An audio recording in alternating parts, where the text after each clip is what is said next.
So I recently got a chance to play Tattered Flags into the Whirlpool by Herman Luttman and published by Blue Panther, I guess republished by Blue Panther. From what I understand, this game, or a version of this game, came out when Victory Point Games was still around.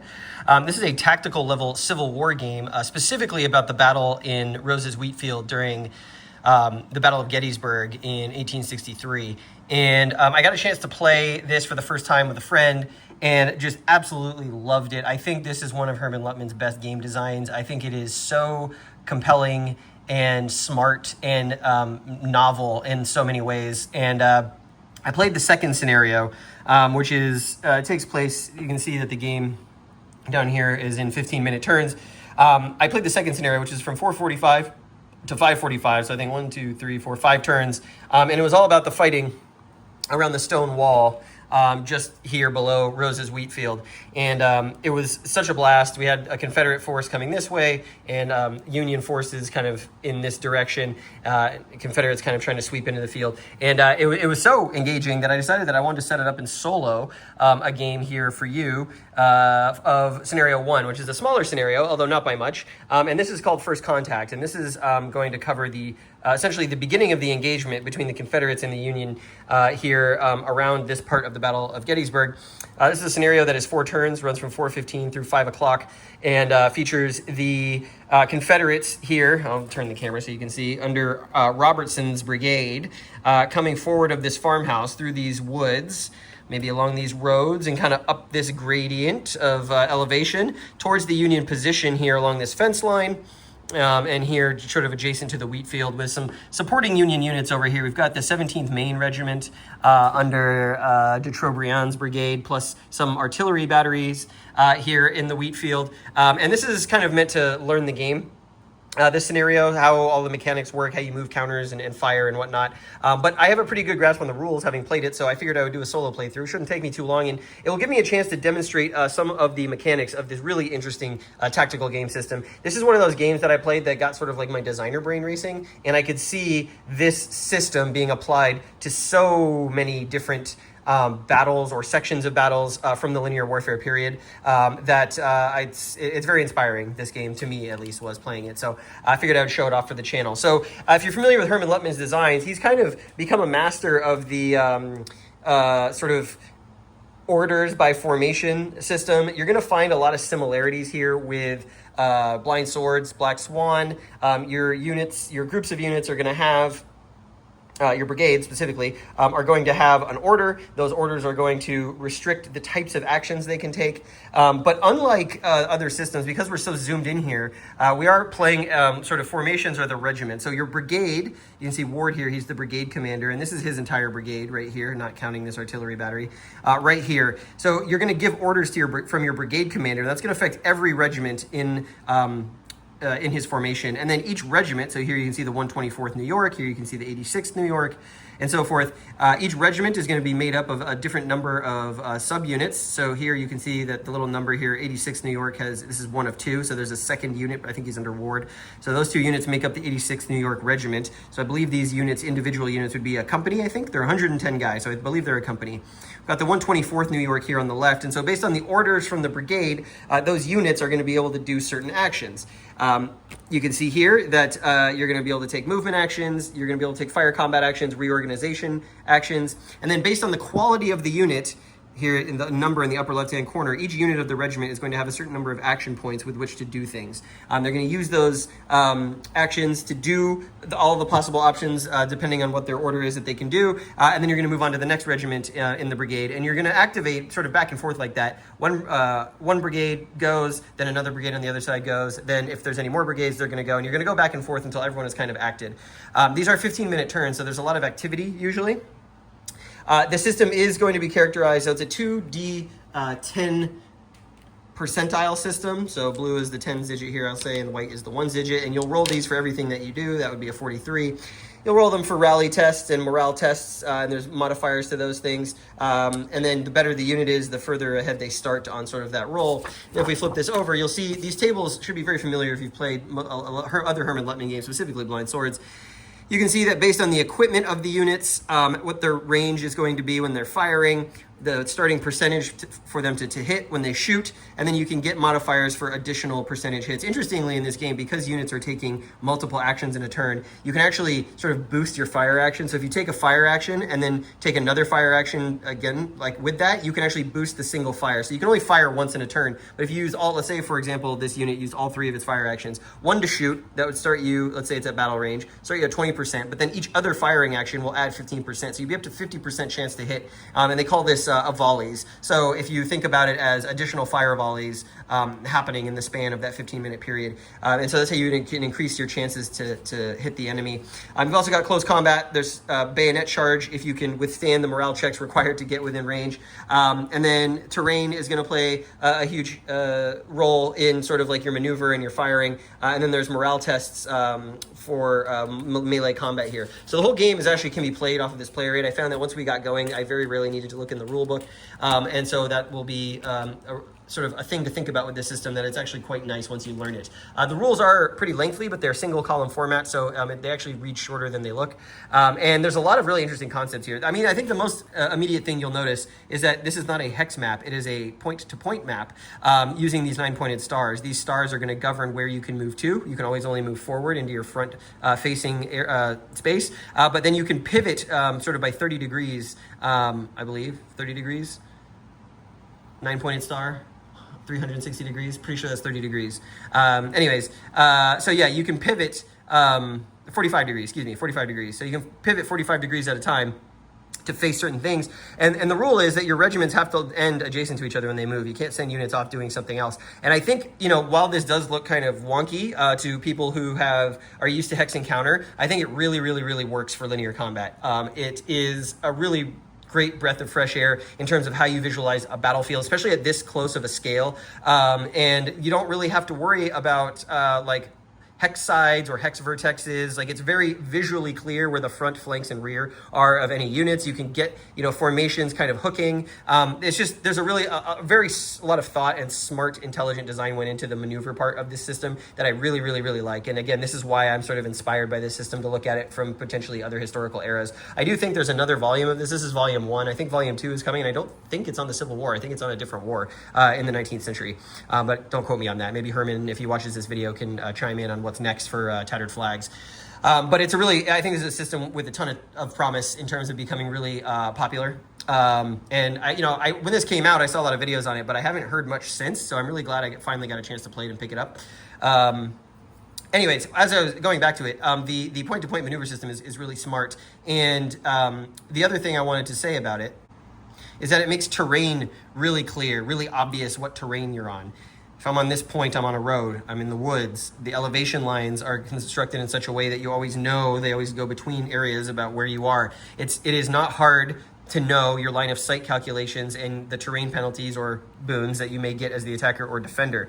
And also it makes the map look really clean, right? Like, you don't have a giant hex grid imposed upon your play surface. So the points fade into the background, and you get a really nice immersive feel looking down at the battlefield, and that's really cool. The game does feature cards as well, just like Blind Swords or Black Swan. In Blind Swords, they're chits, but you're gonna have these cards, and these are gonna have all sorts of battlefield effects. You're gonna see things like Rebel Yell type effects, commander losses, better odds for shooting, or morale checks, or just lots of stuff in the card deck. And again, sharing a lot of DNA. A lot of people have made a lot of comments about this being sort of a miniatures game that's sort of a hex and counter war game, and I think that is actually quite overblown.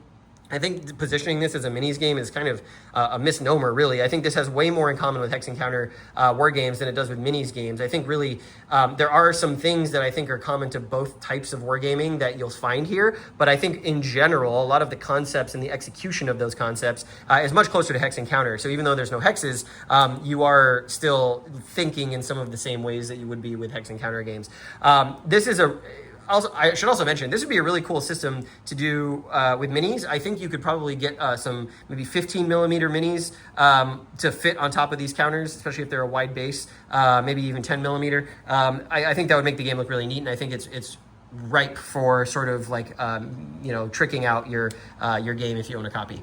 So anyways, let's get into the gameplay. Now let me talk about the scenario real quick. Confederates, they have 1 brigade advancing this direction. The Union, they have 2 brigades. They have Ward's brigade here, And then they've got the elements of de Trobriand's brigade, which is the 17th Maine Regiment coming up this road up here, plus an artillery battery here in the wheat field, like I said. The Confederates are trying to assault in this direction. At the end of the scenario, if they control at least 2 of these red marked spots, they will win a minor victory. If they can control 3 or more, they will win a major victory.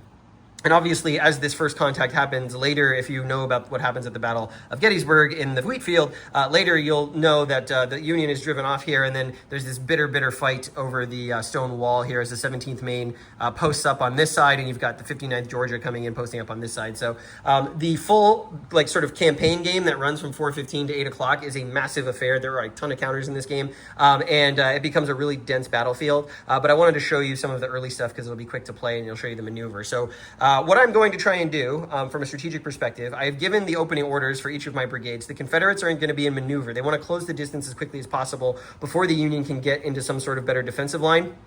And I have some really good regiments under the command of Robertson here. Robertson, excuse me. The 1st Texas, they've got 5, they're a cracked regiment. They've got 5 action points. So they're going to be sort of our lead attacking unit, especially against maybe some of these, unsupported elements here of the New York, 124th New York and 86th New York. We've also got the 3rd Arkansas. They're also quite a good regiment. They've got 4 action points each unit. They're going to be able to get up here. And then behind them, we have got the 15th Georgia, who are sort of an average quality unit. And what I want them to do, essentially, is I want to drive these guys forward, and I want to try and push the Union off these positions, and then I want to have the 15th Georgia come in behind and take up a position for the threat of flanking by the 17th Maine, who can come down through this wheat field. I'm going to have to be careful because these artillery in the system is really deadly, and these artillery units here are going to be able to put fire down into these woods. Now, if I can close quickly enough, and I'm adjacent to the Union, they won't be able to fire against those units because they won't want to risk hitting their own men. So that's where, being in a maneuver order with this brigade is going to allow these 4 and 5 quality regiments to really close the gap quickly and sort of neuter the Union artillery advantage.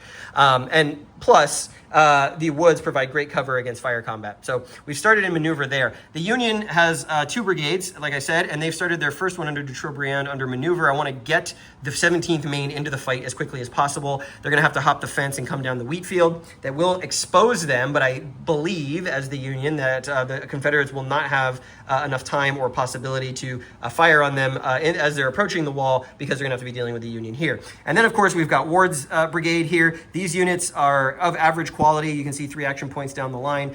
They're holding this sort of line here through the woods. This artillery unit here is on a hill, so he's going to have a great ability to fire down into this sort of like field here if the Confederates try to hop the fence and charge this position.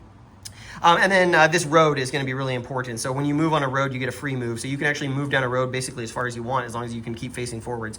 And so I have put Ward's brigade into a defend order. That is going to mean that they can do opportunity fire. They can go to ground if they desire. They can do that. They can do fire combat, and they can do up to 2 moves and 2 reorganizes. It's going to be really important that I sort of put them in a position to where they can effectively defend these victory point hexes. And I think I actually may want to move some of them forward just a little bit in the woods to sort of force the Confederates to have to push them back in order to claim these victory points. So this stone wall will make a really good right flank anchor, and we'll just try and survive the Confederate attack as we go through the game. So with that being said, we are going to go ahead and start, and the first thing you do is you do the initiative. So we're going to test initiative here.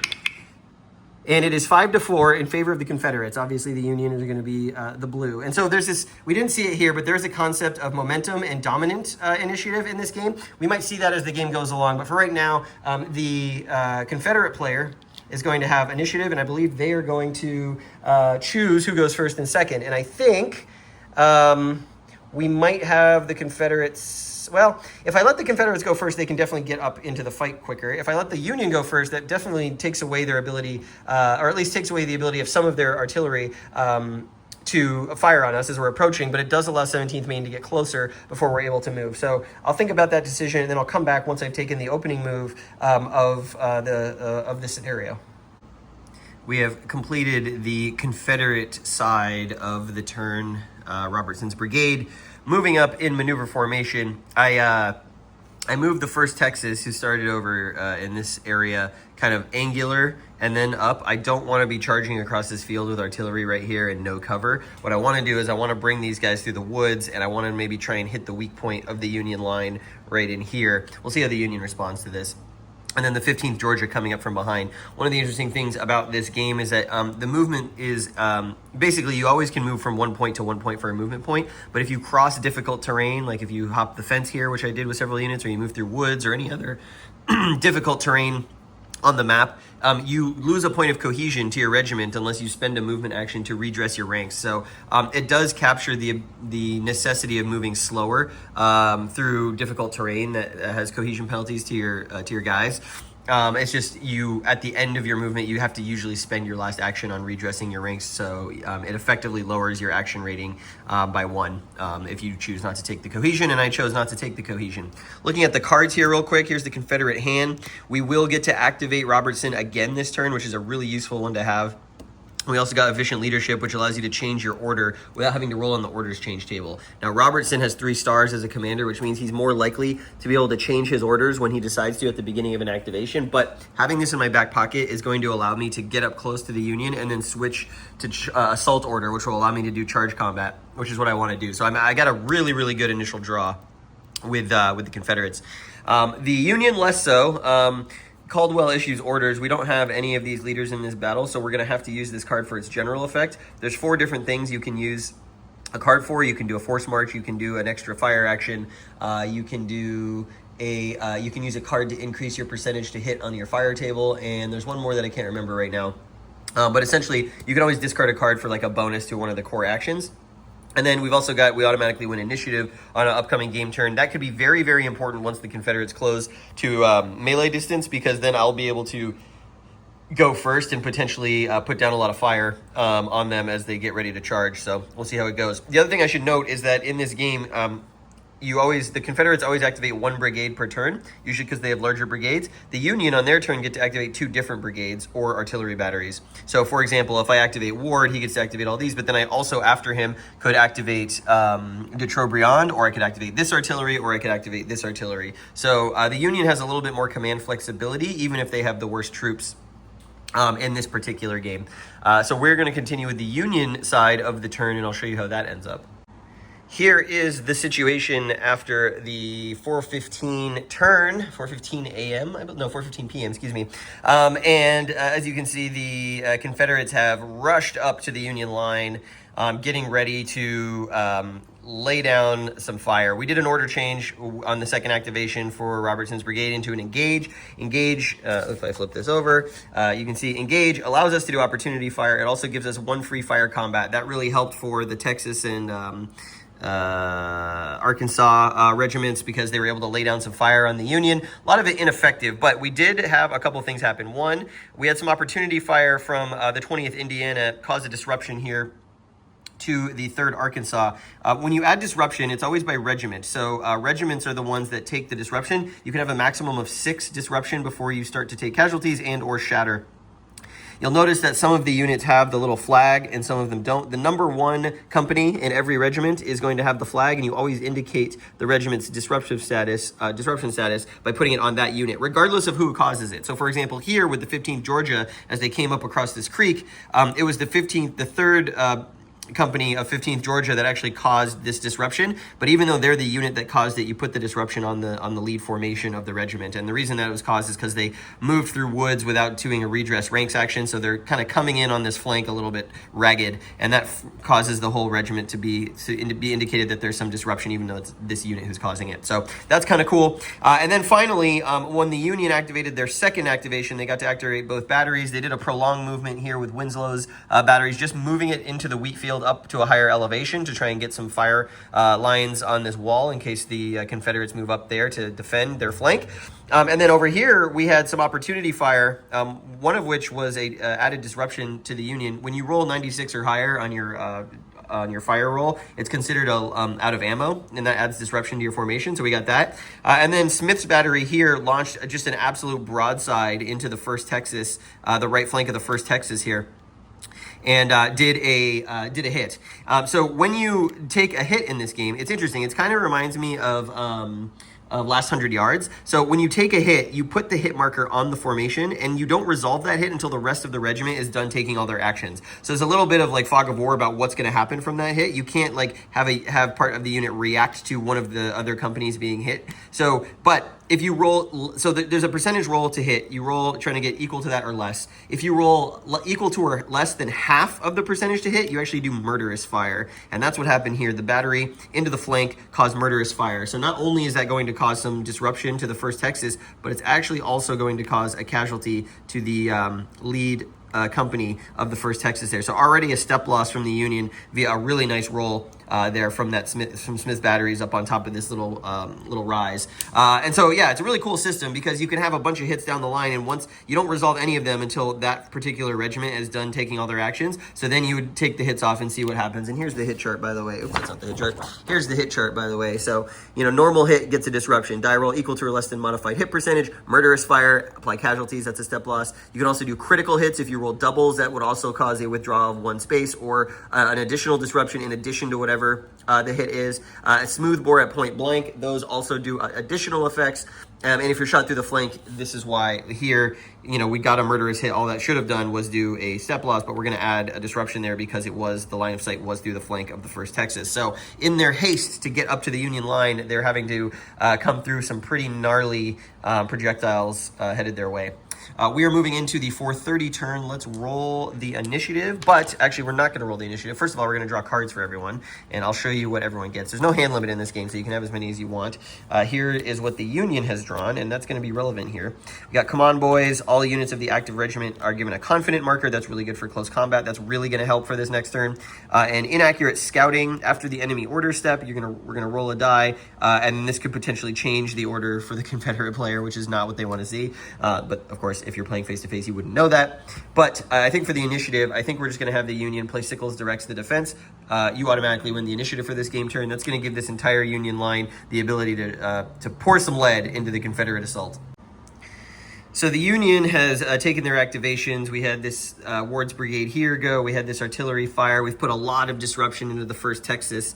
Sorry, this should be the flip like that. This is making me rethink for the Confederate go-around that I may not want to change into assault just yet to try and clear that disruption before trying to assault these positions. On the other hand, the other reason I might want to do that is because the Union managed to get confident markers on the 20th Indiana here. It means it's going to be really hard to assault those positions while those units are in confident. That said, the rest of 1st Texas and the 3rd Arkansas are in a pretty good spot to go twice. So we might be able to break through there even though they have that protection. But the downside, if I stay and engage, I can't charge and do melee, but I would be able to recover this disruption. And I'm wondering if maybe it's not worth taking another turn of fire from the Union down the line. They rolled really poorly this turn, the Union did, against the Confederates in these woods. And so I'm thinking maybe if I don't do it now, I'll never get a better chance.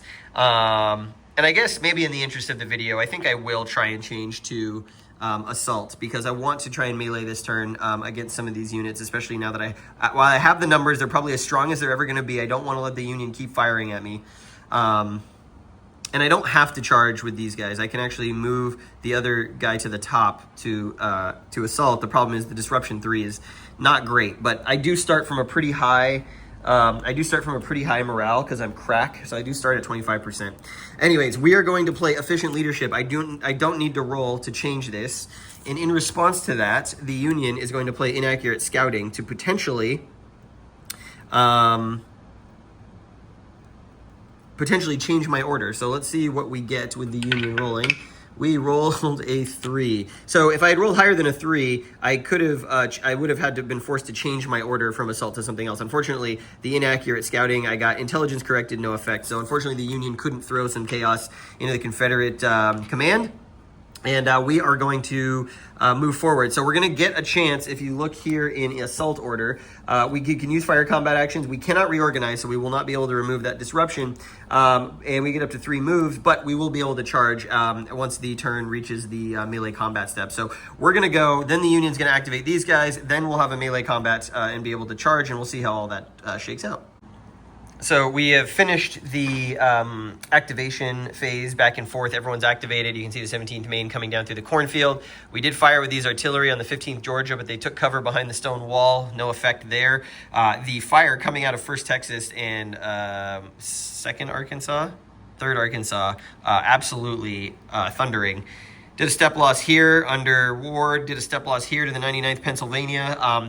Just, you can tell, like, the number of fire volleys that you can do with a unit that's 5 actions is pretty insane. If you look, for every fire volley at point blank, you're adding 15% to hit. So when we take a fire action and then pump it with 4 volleys, that's 90% already before we even take into the terrain stuff. So they were shooting at 60, 75%. We used a card on one of them to cause some damage in here, and that's really going to help us, because now when we go to the mutual close combat phase, we look at who the initiative player is. That's the Union, and if they have any orders that allow them to charge, they would be able to select a unit and resolve the charge. Then we'd go to the other side, they would select a unit, resolve the charge, and so forth. The only orders on the table right now that allow for charging are the Confederates, and so we are going to have, because the order is brigade-wide, every single Confederate unit that is in contact with the enemy can charge. So we're going to go down the line and resolve some of these charges. The first thing I want to do here is I want to charge with the 3rd Arkansas. So let's go through that particular step of the turn. So the first thing we do is we have to do, we declare the charge, we have to do a defender morale test. So if we look at the table, we have a morale test table. So we start with the base, unit quality. So if we look at 99th Pennsylvania, they are a 3. So they're going to start at seasoned. Do they have any disruption on their formation? They do not. Are they confident? No, they are not. Are they battle worn? Yes, they have taken a step loss. They are battle worn, so minus 10%. So we're at 50. We're at 5%. They're not being attacked in the flank. They are defending in woods, so they're going to get 10% back. So they're at 15%. They're not behind a wall or a stream. They're not behind a fence. They are not supported, so if they had someone underneath them stacked with them, they would get a 10% for the support behind them.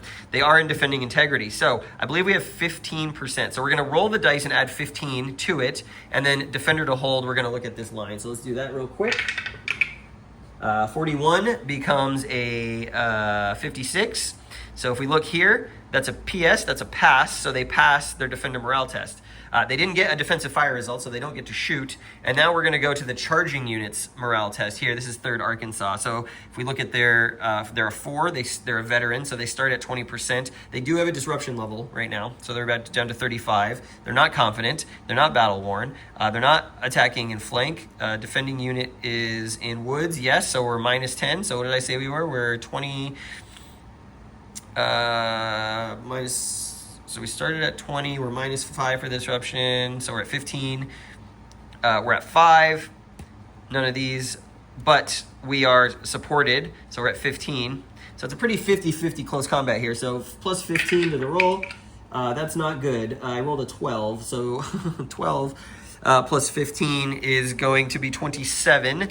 Charging to close, 27 is going to be here. We halt and go to ground. So in the face of this, of the 99th Pennsylvania, we got to find where the gone to ground markers are, but they are going to stop the charge and they are going to take cover on the ground. I'll find the marker and we'll put it on them. Gone to ground has benefits and detraction. So when you're gone to ground, it's minus 10% to shoot you, but you also get minus 10% when you shoot. And there's actually a penalty if you're gone to ground and you get a charged. So that is what happened there. Well, we achieved really nothing. Unfortunately, the 1st Texas over here couldn't get a melee combat result. They were halted. Didn't have to go to ground. Same over here. Didn't have to go to ground, but they were halted, so we didn't go into melee combat, bayonet combat. The problem being that if this had been in clear terrain, it would have been a lot easier to make these guys break. But because they're defending in woods, and because we have three disruptions, we are just not really able to push them off. It's kind of a stalemate in here. And so I didn't want to charge with this particular stack because these guys are battle worn. These guys are not battle worn, and they're confident. So yeah, Looking like I may have to change. Well, I'll keep the assault order for next turn to see if my rifle fire can force these guys into some casualties, and then maybe the combination of the woods and the support of these units is very difficult to overcome, as it turns out. And yeah, so we are done with the 430 turn. We're gonna go to the 445 turn. No one has to rally, no one's shattered, so we're gonna roll initiative for the next turn.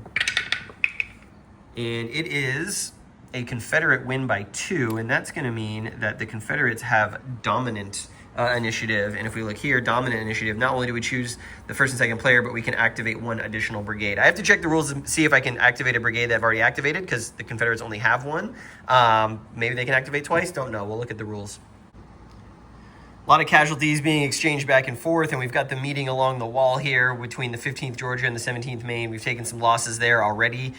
We are trying the assault one more time. We failed with this stack here. They got a halt result against the 80th New York, or 86th New York, despite the fact that we've actually knocked out one of the 86th New York's companies. And actually, as I'm looking at this, you always keep the lead company with the flags on the map. If they are eliminated, you replace them with another unit of the formation so that you always have kind of a lead unit. They're standing strong in the face of furious assault. However, we rolled really well for the morale on the 1st Texas assaulting here, so we're about to have a bayonet combat. So this is a roll that is done simultaneously. I will do them back to back just so you can see how it works. So bayonet combat. Let's start with the 1st Texas. They are a crack formation. They're at 50%. They earned a confident result from their morale check, so they are at 70%. They are charging a unit on a higher level. You can't really see it, but there is a higher level there. But they're not on the higher level. So yeah, so they're at 70. They are supported. They're at 80. They've got 4 levels of disruption, so they're down to 60. And they are battle worn. They are down to 40. So we are going to need to hit on a 40 in bayonet combat to land a hit. And we rolled an 86, so that is a fail. That's not good. Then we look at the defender. They're going to do the same thing. They are a seasoned unit, 30%. They are confident, 50%. They're on higher elevation, 60%. They are supported, 70%. But they're losing 15 for disruption, so that's 55. And they are not battle worn. So they need a 55 or less. And they rolled a 41, as you see. So we go here. 41 is less than 55. Bayonet combat. Die roll is equal to or less than the modified hit percentage. Murderous bayonet hit. We do some casualties to the 1st Texas, and we've eliminated one of their companies. And even though this unit is quite good, we are losing the fight right now as the Confederates, just not able to get the breakthrough that we need on this part of the battlefield. So, and now I have this one that I can do, and I'm going to try and do that, and I'll show you how that works out. Well, we're in kind of a tough spot with the Confederates. Still haven't taken a single of the objective spaces that we need to do that. We've just not been getting the results we need. Assaulting into the woods is very, very difficult, and we haven't been able to force the Union to break in any of those situations. So what I'm thinking I'm going to do, I've won the initiative as the Confederates on the final turn. What I think I'm going to do is do a sidle move, a sideways move into here. That is going to trigger opportunity fire, but I'm hoping that I can survive that with one of these 1st Texas units, at least grab that. We're going to have to make an assault, probably on this one here. And if we don't take it, we're not going to win the scenario. But before we get into all of that, I'm just trying to see. Yeah, I've got to really, I think the maybe the strategic decision that I made that's not helping me right now is that I didn't coordinate the advance up into this region. What I should have done was come up sort of on the side of this fence line and put pressure on these 2 units here, and then advanced up here on the following turn across this field. I still probably would have taken artillery fire, but at least then I would be sort of in the mix for the higher density of victory point spaces. But we got to make do with what we've got. The Union starts the turn by playing skirmisher harassment. They rolled an 8. That increases the disruption by 2 to a formation. They chose 1st Texas. So they're at 6. Thankfully, we got rally around the flag as the Confederates before the formation activates, which is going to be that brigade. We are going to reduce disruption to 0. That should help us quite a bit when it comes time to attacking and charging. Robertson, the commander, was wounded on the last turn, so he is not going to be able to help any of his units get an additional action. And as the Confederates, we will, before we activate, we'll also be able to force one of the Union units who's under confident to make an immediate charge. And I think that I probably want to do it with this stack here. If I can get them to fail that, then I might have an advantage when I go to attack them. It's got to be either this one or this one. Those are the only two that are under confident results. It doesn't really help to do it here because that would not, well, maybe it does help to do it here because if he charges, he has to take that ground, and then the 3rd Arkansas can move in one. You get a free move, and I could potentially get into the backfield here. So I think we're going to do this guy. We're going to hope he succeeds at hitting the rest of 3rd Arkansas who's gone to ground and then has to go into that hex, sort of an impetuous charge, and leave the door open down the road. So let's try it. Overconfident. Let's make the assault. We're in the middle of resolving the last gasp charge for the Confederates to these positions, and not going well whatsoever. They've been rolling terribly, even in an advantage situation where they had this charge here across this fence into the 124th New York. They absolutely flubbed the roll, and the Union came back with a 0-0. That is not only a catastrophic bayonet hit, it is also a critical hit. But it's not going to matter because a catastrophic bayonet hit just eliminates that unit. And here we have the Confederate dead pile. The entirety of 1st Texas, 1, 2, 3, 4, completely eliminated, driven away by the Union's stout defense. And that's been the story of the game. They've had they just rolled very well when it came time to roll really well. And they have been able to withstand the Confederate assault here in these woods. In a way that has really prevented the Confederates from achieving much of anything except throwing away manpower. So we have eliminated one unit on the Union side, but and there's a bunch of casualties in here, but we haven't been able to displace them from their defensive line, so they had a pretty strong position. We're going to do this. I mean, the game's over. It's a Union victory. We're going to do this last assault, and then I'll give you my final thoughts. Well, there we go. In the final moments of the final turn at 5 p.m., the 3rd Arkansas, seeing what happened to the 1st Texas, has turned and fled as part of their formation cohesion check because they reached 6 disruption. So they're fleeing the battlefield off this way. The Union, pretty commanding position here. I think definitely doing better than they did historically, probably. They wound up with a bunch of cards at the end of this turn because they rolled a bunch of doubles. Anytime you roll doubles, you draw a card. They didn't need them. And that's the end of the game. That is a Union major victory after 4 turns of combat here in Into the Whirlpool. Rose's wheat field at Gettysburg. I really like this system. I actually like it. I think I may like it more than Blind Swords. It feels very tactical. The decision points are so important. The rolls of the dice are important, but they're not no single die roll will make or break your scenario. And I think the 2d10 percentile system is really smart, because you get a sort of huge gradient of possible results of things that you can achieve. And, sometimes when you have a run of bad luck or a run of good luck, as you saw, you can, hold the line or potentially break through. I think my strategic decision-making at the beginning of the scenario was maybe a little flawed with the Confederates. But one of the things I really like about this system is how you can load volleys into unit actions. So you can really feel the difference between a level 5 crack unit and a level 2. Like, just the percentage to hit is so much higher with these. And as they're getting closer and then they get into contact and maybe you fire and miss, you're going to eat a face full of lead from these big units that are going to be really powerful. Now, it turns out that we mitigated a lot of that by defending in these woods. It is really hard, much harder to hit in these woods. And you could see going back and forth kind of the piecemeal casualties that were happening across the line. It's really hard to assault in these woods. What I should have done is come up, even though I would have had to take artillery fire from this battery.